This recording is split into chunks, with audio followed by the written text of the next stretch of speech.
Today, the US-China trade smoke and mirrors.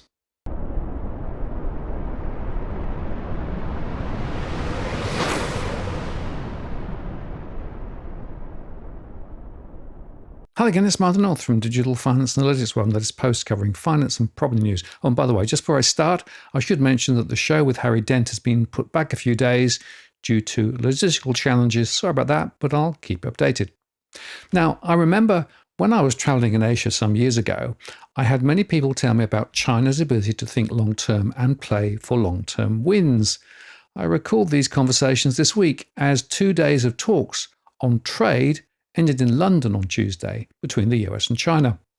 They are about a third of the way through a 90-day reprieve on the crippling tit-for-tat tariffs imposed on each other since April. Whilst the Geneva settlement dramatically reduced those duties, trade remains disrupted. China's exports to the US fell in May by the most since early 2020, when the pandemic shut down the Chinese economy. But amidst all of the noise, it's really all about rare earths and chips, as it's clear there is a growing role for export controls in modern trade warfare, where access to rare metals or tiny microchips can give one economy leverage over a rival. Now, we should note that around 75% of US rare earth imports came from China between 2000 and 2022. That's according to the US Geological Survey. And Philip Kirschlinger, Director of Iron Ore Research in Perth in Western Australia, told the BBC that the US and the EU had dropped the ball on recognising the importance of the rare earths over recent decades as China swiftly developed a monopoly over refinement. China has its foot on the blood vein of US and European defence systems, he added. European trade officials and global car makers have also sounded the alarm in recent weeks on disruption of supplies from China that are critical for jet fighters and electric vehicles. According to the International Energy Agency's Global Critical Minerals Outlook of 2024, global demand for magnet REE nearly doubled between 2015 and 2023, and it has the potential to double again by 2050, in large part driven by the growth of clean energy technologies. That said, prices are trending down. Importantly, China commands the lion's share of rare earths, though the name rare earth is really a bit of a misnomer because they're actually quite abundant in the Earth's crust, but they are difficult to extract and process, and in this sense they are rare.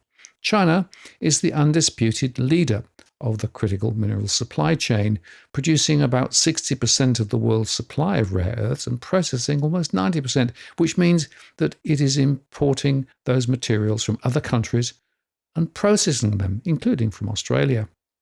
To get technical for a moment, there are around 17 elements in this group, including the 15 so-called lanthanides, which have atomic numbers 57 to 71, plus scandium, atomic number 21, and yttrium, atomic number 39, and include elements like cerium, which is used in catalytic converters, oil refining, and making strong magnets, neodymium, used for making powerful magnets for loudspeakers and computer hard drives and electric vehicles, lanthanum, used in cameras and telescopic lenses, carbon lighting and oil refining, and scandium and yttrium, which is used in various applications, including military technologies, aircraft engines, and medical equipment.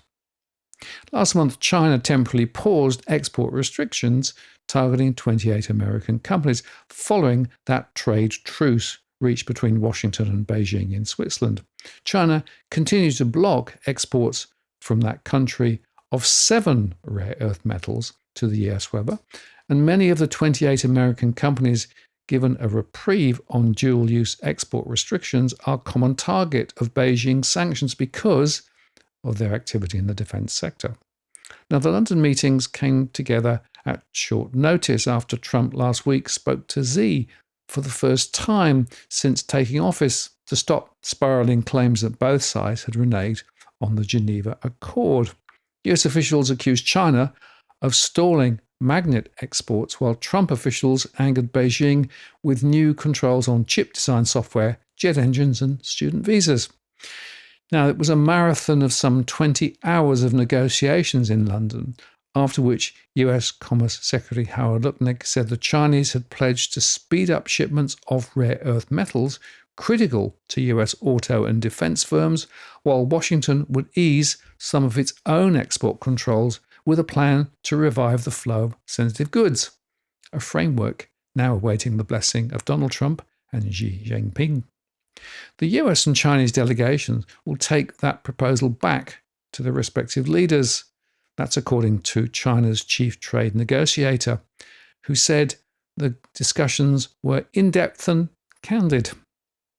But there were no details, and it appears the discussions also did little to fix issues such as China's massive trade surplus with the US and the belief in Washington that Beijing is dumping goods on its markets.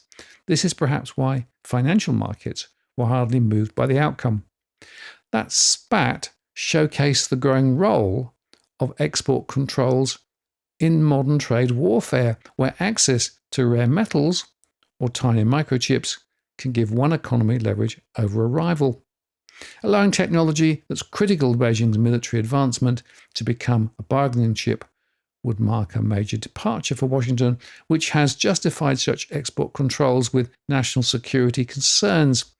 And it would also open the door for China to use its dominance of rare earth metals to put a lid on further limits on cutting-edge chips. The US relenting on export controls is, quote, unprecedented, according to Wendy Cutler, a former senior US trade negotiator, now at the Asia Society Policy Institute, while she pointed out that this was pretty fragile in terms of an arrangement. The trade war's biggest casualty hasn't been lost sales, but lost trust, according to Joseph Gregory Mahoney, a professor of international relations at Shanghai's East China Normal University.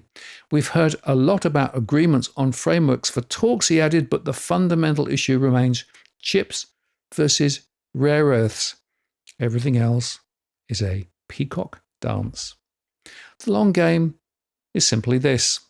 Even as many advanced Western countries blithely hollowed out their mining and industrial capability, meaning their ability to source those rare earths was dissipated, China aggressively built and acquired capability to hold the rare earth mining hand. Australia, by the way, holds about 4% of the world's rare earth reserves, positioning it for market growth. That's according to the CSIRO. Now, as part of the recent election campaign, Albanese pledged to invest 1.2 billion Aussie dollars in a strategic reserve for critical minerals. But while both China and Australia have rare earth reserves, 90% of rare earth refining, which makes them usable in technology, takes place in China, giving the country significant control over supply. Australia has been investing in refining rare earths as part of its Future Made in Australia plan, aimed at leveraging the country's critical minerals reserves to drive the green transition. Afura Rare Earths, headquartered in Perth, Western Australia, last year received 840 million Aussie dollars in funding to create the country's first combined mine and refinery for rare earths. And in November, Australia opened its first rare earth processing plant, also in Western Australia, operated by Lynas Rare Earths. But the country is expected to depend on China for refining until at least 2026, according to the Centre for Strategic and International Studies, headquartered in Washington. According to the BBC, analysts say Albanese's proposal is mainly aimed at protecting Australia and its partners from strategic adversaries like China.